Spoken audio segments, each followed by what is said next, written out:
we try to find people that like want to do life with us a little bit. So Montana will help April once a week with homeschooling the kids, and like we try to find like, hey, we're gonna give you a really cheap rent, but we need you to kind of help out the family a little bit, and then and discipleship. yeah, exactly. Yeah. Okay. Run your home and your dough like a biblical boss. We got kind of a special treat for you this week, everybody. And the reason that I have this special treat for you is because Mark and I just got back from a trip. So you might know that Mark and I went out to Southern California and did a family conference. It was just us doing the conference. It was Abraham's Wallet Content, and the name of the weekend was Returning Home. The idea being that when God started with humans, he started with a guy named Abram. You might have heard of him. We decided to name a podcast after him because Abram was the leader of a family. And then ... thousands of years later, we now have people who think that the center point, the headquarters of their spiritual life is a church house. And they think that the person who is in charge of their spiritual development is a pastor or somebody whose name is like on a marquee somewhere. And that is not true. If we go way, way back to God's original design, we'll find that family is the headquarters. It's the main structure of the kingdom of God that God designed. We were in California doing this conference.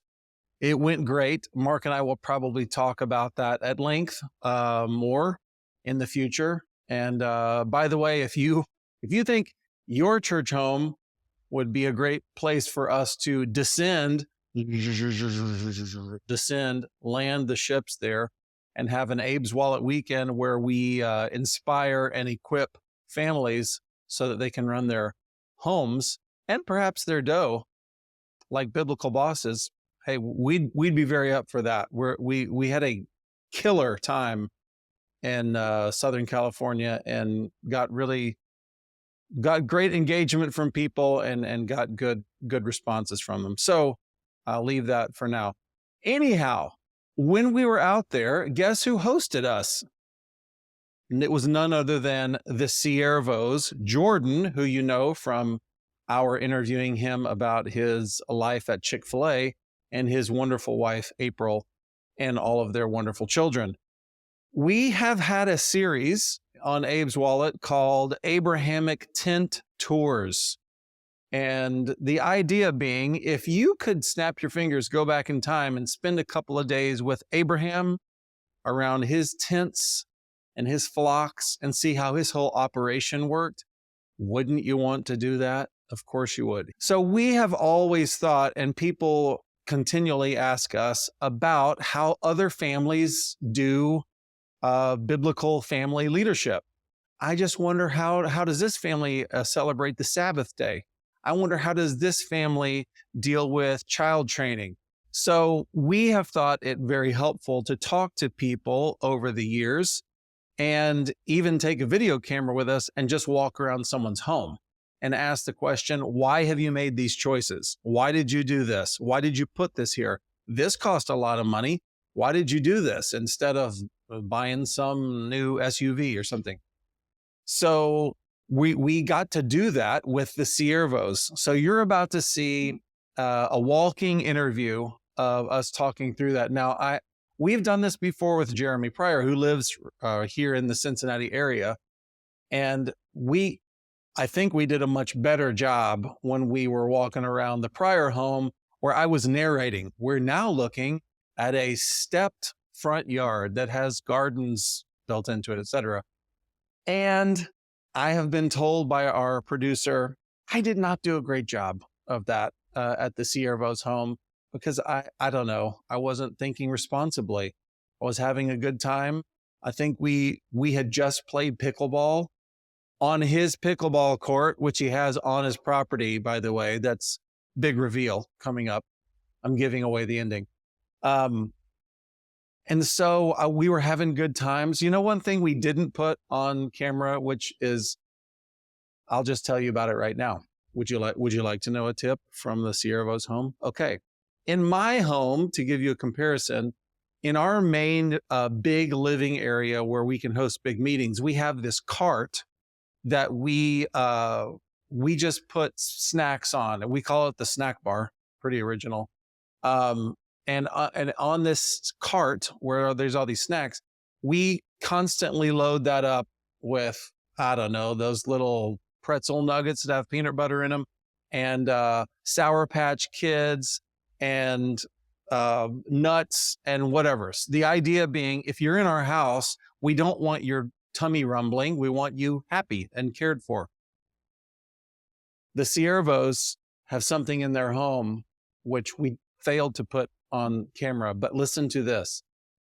In their little, it's kind of like a side kitchen. It would probably be considered a butler's kitchen. It's not the main kitchen area, but there's a little side room where there's an extra small fridge and a sink area. In that room, folks, they have on tap 2 things on tap. So you might be thinking, boy, if I could have some beer on tap all the time, that'd be incredible. I don't actually know if they drink alcohol as a habit. I don't. But what they have on tap in their home, the Siervos have, first of all, kombucha on tap. I didn't know you could buy kegs of kombucha, but they have kombucha on tap, cold all the time. It's great. And right beside it, cold brew. All the time, cold brew. It's they've got something figured out over there. And by the way, if you're ever at the Siervo house, you can nearly snap your fingers and say, I'd like some Chick-fil-A nuggets, and like magic, they will appear before you. Anyhow, we had a wonderful weekend with our wonderful hosts, the Siervos. And before we actually left that weekend, we had such a good time. Maybe we'll do a whole episode where we just talk about that trip. But before we left, in their pool, because they're just such gracious hosts, they're just happy for anybody to come in their home and use it for kingdom purposes. We actually did a baptism in their pool before the weekend was over. It was a great time. Anyways, I've talked enough. So I'm going to throw it over to our Abrahamic tint tour of Jordan and April Ciervo. Here it comes. Well, if you look around, we are in Southern California, where it's never an uncomfortable temperature. And when Jordan, you might have seen Jordan recently, we did an episode about his Chick-fil-A exploits. What I really want is for Jordan to just tell us the same stories that he's told me about this place. Now, when you rolled up on this property, it looked like this. It's a little different. Okay, how yeah. different? Yeah, so there was a hoarder that lived here. Okay. Very nice lady. But so the vision was not there. And honestly, I didn't quite have the vision like my wife did when we first walked in. But every door was painted a different color. You know, the carpeted bathroom that was bright blue carpet. You know, it just was a very different feel. Hodgepodge. Much more chopped up and eclectic. Hodgepodge. Yeah. So we took down every wall and kind of started from scratch. But we loved the property, we loved the location, and we kind of eventually, my wife was helped me kind of see that this could be, you know, a great thing for our family and what we as a family like to do as far as like hosting and entertaining and like, you know, kind of playground for the kids, and just really wanted to make sure it was a place that we enjoyed coming to and then felt comfortable playing others. Yeah, that's why I think it's really interesting, is because you guys started with a raw / problematic property, and we're going to see all the choices that they've made to make it just so inclusive. And Mark and I are staying here right now, and we're very comfortable here. So I'm glad you are. Because these guys, they're just hosting all the time.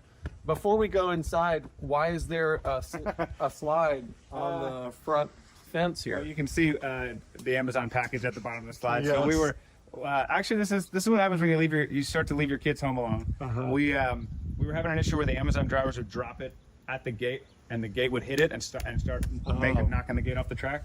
So my kids, while we were gone just for like an hour my wife and I doing a little workout, they took the slide off of the playground in the back. They moved it to the front here and put a little sign on for our Amazon drivers, like, hey, put the packages on the slide. And it's worked. We left it, even though it's a bright yellow slide in our front yard. You know, we thought it's functional. And All right. Yeah. Let's go, and we're going to start with family values, and then we'll kind of work around and look at some of the choices they've made.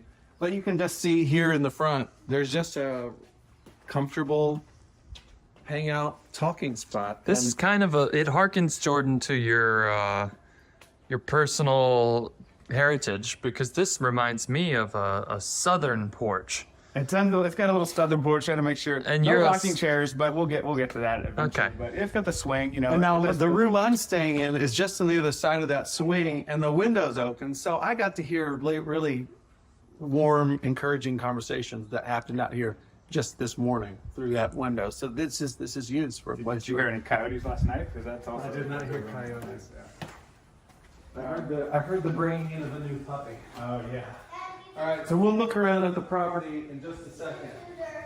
But let's start here. We can look at these people. Yeah, my wife's gonna love that. We cleaned out before we started the video.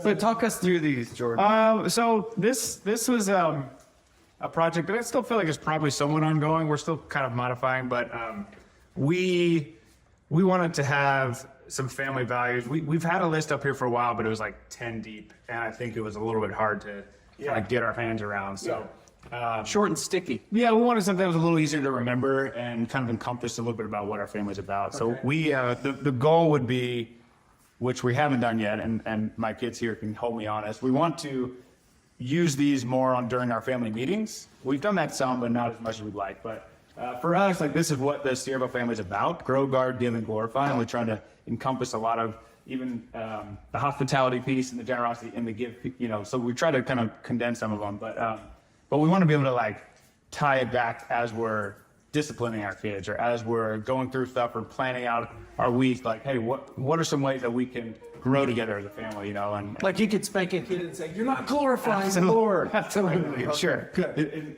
potentially, yeah, yeah. We haven't done that, but yeah, we could do that. But you know, this is essentially kind of what shapes roughly, you know, the things that that are important to our family, and so we wanted to kind of. All right, tell us about each one. Okay, so grow. I mean, we talk to our kids about fixed and growth mindset, and making sure that we are growing in our faith, that we're growing in maturity. Obviously, we homeschool our kids, and so there's a lot of growth that happens right here at this table, and we want to make sure that it's not that we never get to a point where like we feel like we've got it all figured out in any area of life, and so we try to model that as parents, and want to make sure that like, even though we're teaching you a lot of things, we're learning regularly. And that's also why, you guys come into our house and teach us, and we're trying to make sure that they see that kind of attitude from us before we tell them, Excellent. what to do. So guard. So for us, it's a little bit more about protecting each other, protecting our values, guarding our hearts and minds. It's a little bit about kind of purity, as we're like, what are we allowing into our home?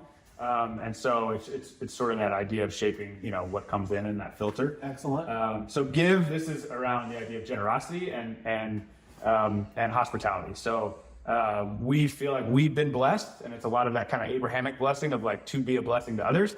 And we want to make sure that is always flowing from our family, that we never get this, look at all that I have, or what, like for me, because we don't believe that it is just for me.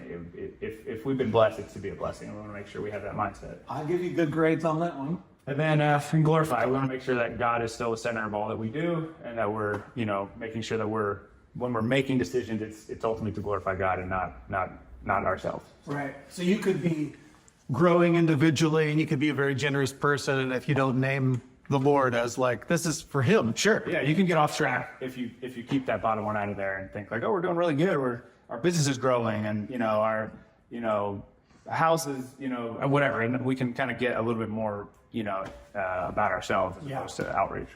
So. Well, why don't you just tell us about this main space, this huge open space? Is this surface new? Yeah, it is.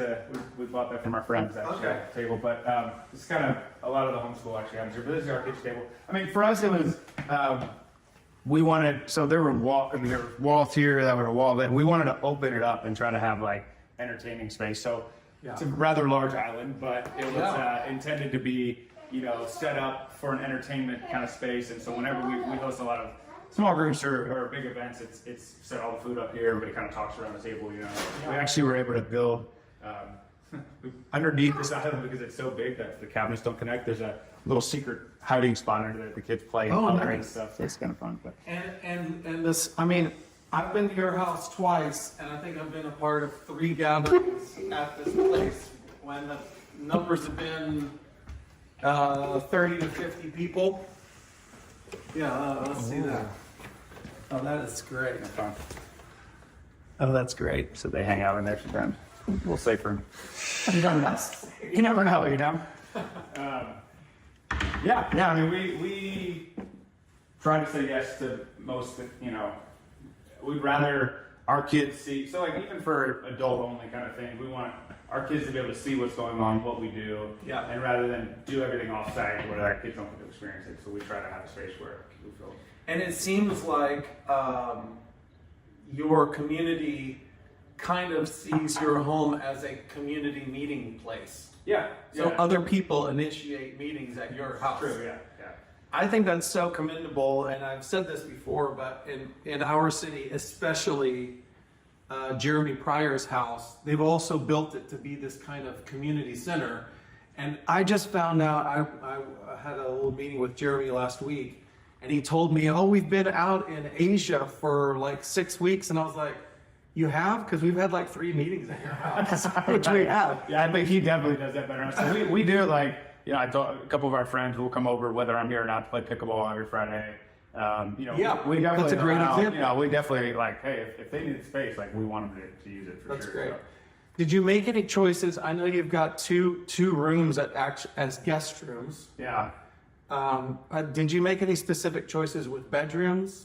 Yeah, I mean, for us, we wanted all the bedrooms down together on one side, and then the guest room a little bit. Like when we first started, it was a lot of little kids, a lot of crying at night. We were trying to not, keep our guests up if we could. So the guest room that Mark's in was a baby room that we've kind of converted with a pull-down bed and stuff. Why don't we start around the front and we'll go around the side. You can show us that 2-bedroom apartment. So tell us about, you might want to get this beautiful... This is sort of Shabbat dining room area. We usually just use that when we're hosting big groups or for Shabbat every Shabbat. So. Do you guys do Passover? We haven't done it here. No, okay. We have a friend that hosts it often, but yeah, we need to do that. Okay, so tell us about making a 2-bedroom apartment. Well, so that was actually here when we bought the house. It was already built out. There used to be a garage. They built it into a 2-bedroom apartment. And then, so when we moved in, we renovated that first. Our family of 5 at the time, with 1 on the way, moved into the 2-bedroom apartment while we renovated the rest of the house. Okay. So it worked out well. But yeah, they, for whatever reason, made a detached garage and then built this into a little apartment. Okay, yeah. So here it is. Yeah, I don't know. This is the apartment. Are those solar panels? Those are solar panels.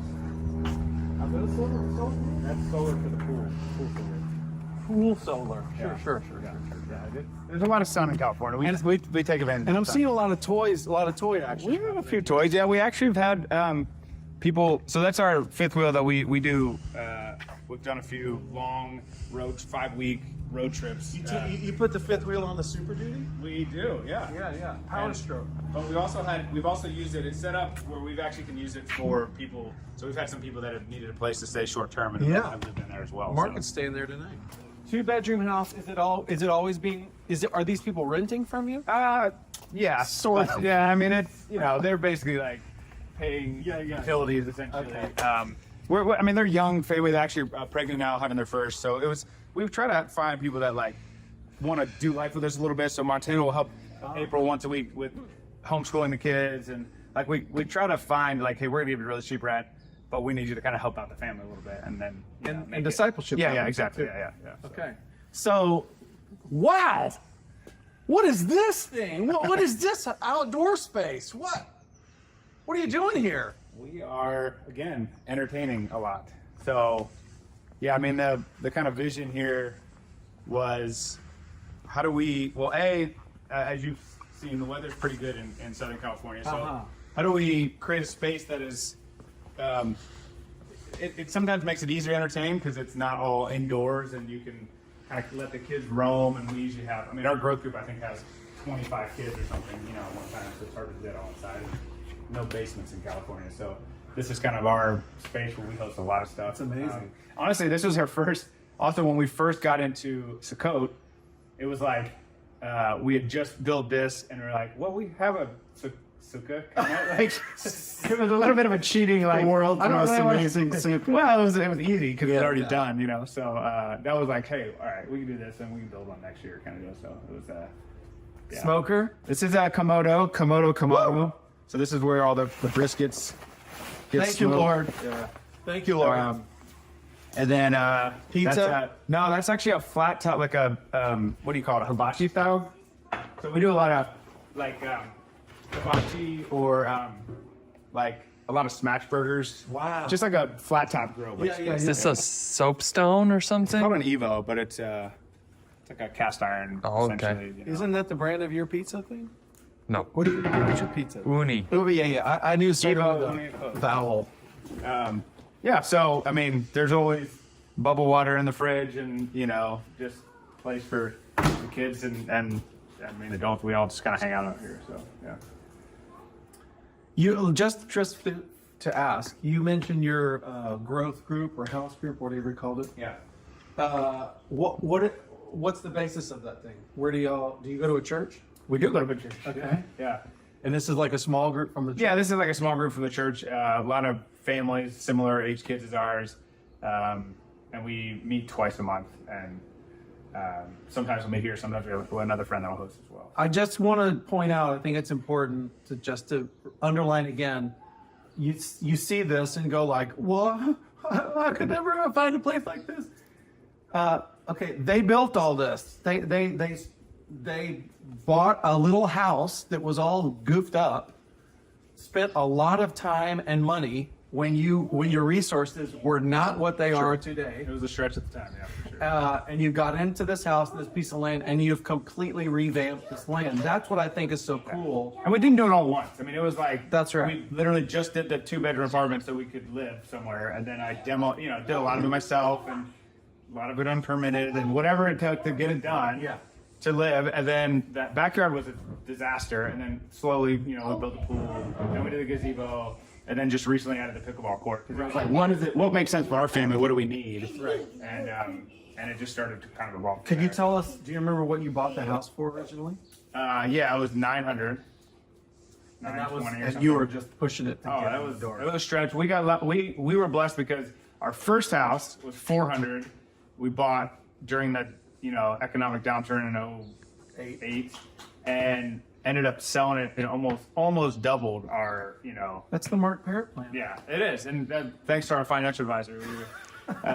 No, I mean we hit it. It was a blessing. It wasn't like we timed it. It just kind of worked out that way, and because of that, I mean I would have loved to still have that house today, and Of course, of course, it's like worth 1.5 now, but Sure. but we're able to make enough to get into this house that was a little bit outside our budget, Yeah. but we're able to kind of. I mean, this thing is done. If we sold it today, Of course. So yeah, it's worked out. Great. So I think this was pretty new the last time that I was here. Let's walk over to the newest edition. Probably getting the most use. That's right. And then pickle basketball court. Wow. Again, I just want to say, people will think, no way, how could you possibly ever do this? I just want to say the last time I was here, this is just like old concrete with a basketball goal. And you had a vision. It was tight. So we pushed the fence out into the front yard. I tried to convince my wife to let me just put a basketball or pickleball court in the front yard. She was not feeling that. So we added a little bit of space into our backyard by pushing out the front of the fence. And we can't go any further any direction. We just sort of squeeze it in and it worked. Oh man, it's tremendous. And it's been a lot of fun. Neighbors coming over last night to play. That's right. It's been a good kind of fellowship activity. The kids love it. It's great to get out here with the family. I mean, we use it often. So it's been a And we good mentioned investment. this morning, you said that every Friday morning, a couple of guys just show up with their kids and just play. Yeah, it's I been think fun. that's It's great. a friend of mine who, that is kind of like, you know how you have friends that are like, hey, can I do this? Do you mind if can I look in your fridge? This friend is a open the fridge without asking friend. I like those friends. Like that's Ryan Smith, Right. you know, and he's like, hey, do you want to play pickleball on Friday? He's like, oh, I can't. He's like, oh, well, we're coming anyway. I'm like, all right, great, you know, that's fine. Yeah, you know? yeah. So yeah, it's Wonderful. Well, as I was saying this morning while we were playing pickleball, if only it was a nicer setting. If only the weather was nice, or there was a beautiful hillside behind you, or palm trees everywhere, it would really be a nice spot. But you take what you can get, I suppose. Thanks for the tour anyway. pleasure anytime.